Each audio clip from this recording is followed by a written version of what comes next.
સુરત મહાનગરપાલિકા દ્વારા ભેળસેળિયાઓ સામે લાલાંક કરાય છે ત્યારે ઘી, દહીં અને ગોળના 6 નમૂના સબસ્ટાન્ડર્ડ જાહેર થયા છે, જેમાં જ્યોતિરાદિત્ય ફૂડ્સ અને અક્ષર ઘી સહિતના એકમોમાંથી લેવાયેલા નમૂના સબસ્ટાન્ડર્ડ આવતા કાર્યવાહી હાથ ધરાઈ છે. સુરત મહાનગરપાલિકાના આરોગ્ય વિભાગ દ્વારા શહેરીજનોના સ્વાસ્થ્ય સાથે ચેડા કરતા તત્વો સામે સઘન ચેકિંગ હાથ ધરવામાં આવ્યું છે.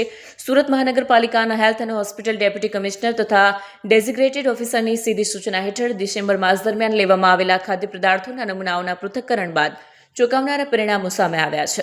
પબ્લિક હેલ્થ લેબોરેટરી દ્વારા આપવામાં આવેલા અહેવાલ મુજબ સુરતની વિવિધ સંસ્થાઓમાંથી લેવાયેલા ઘી, દહીં અને ગોળના કુલ 6 નમૂનાઓ food safety and standard act 2006ના ધારાધોરણ મુજબ ફેલ જાહેર કરવામાં આવ્યા છે, જેમાં ઉધના વિસ્તારમાં આવેલ જ્યોતિરાદિત્ય ફૂડ્સ પ્રોડક્ટના ટેબલ માર્ગેરીન અને ડભોલી 4 રસ્તા પાસેના અક્ષર ઘી સંસ્થાના ઘીના નમૂનામાં બેટા સિટોસ્ટેરોલની હાજરી જોવા મળી છે.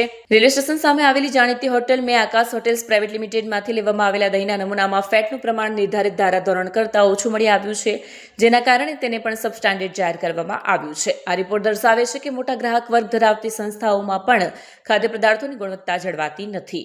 બમરોલીના new Dhanlaxmi general and kirana સ્ટોરના સફેદ ગોળમાં અને વેસુના કૃષ્ણા સુપર સ્ટોરના ગોળમાં સિન્થેટિક કલરનું પ્રમાણ મળી આવ્યું છે.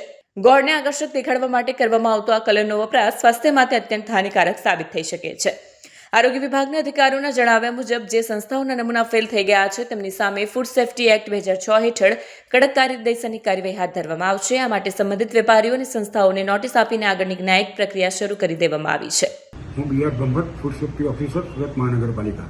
Deputy commissioner health and hospital સાહેબ અને આરોગ્ય અધિકારી સાહેબની સીધી સૂચના અને માર્ગદર્શન હેઠળ સુરત મહાનગરપાલિકામાં ઘી, દૂધ, ગોળ વગેરેનું વેચાણ કરતી અને બનાવતી સંસ્થાઓમાંથી તપાસ કરી અને તેમાંથી નમૂનો લેવામાં આવે, જેમાંથી 6 સંસ્થાઓના નમૂના સબ સ્ટાન્ડર્ડ જાહેર થયેલ છે. એટલે શું બેસે કરે સાહેબ ગોળની અંદર? ગોળની અંદર કલરની હાજરી જોવા મળેલ છે.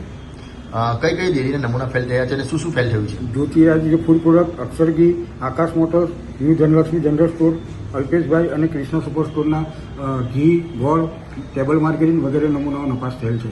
હવે કઈ રીતના કાર્યવાહી છે? હવે ફૂડ સેફ્ટી સ્ટાન્ડર્ડ પ્રમાણે તેઓની સામે આગળની કાર્યવાહી કરવામાં આવશે. સાહેબ, આ લોકો કેમ નથી સુધરી રહ્યા? એ લોકોની સામે કડક કાર્યવાહી કરવામાં આવશે એટલે ધીરે ધીરે એમાં ઘટાડો થઈ જશે.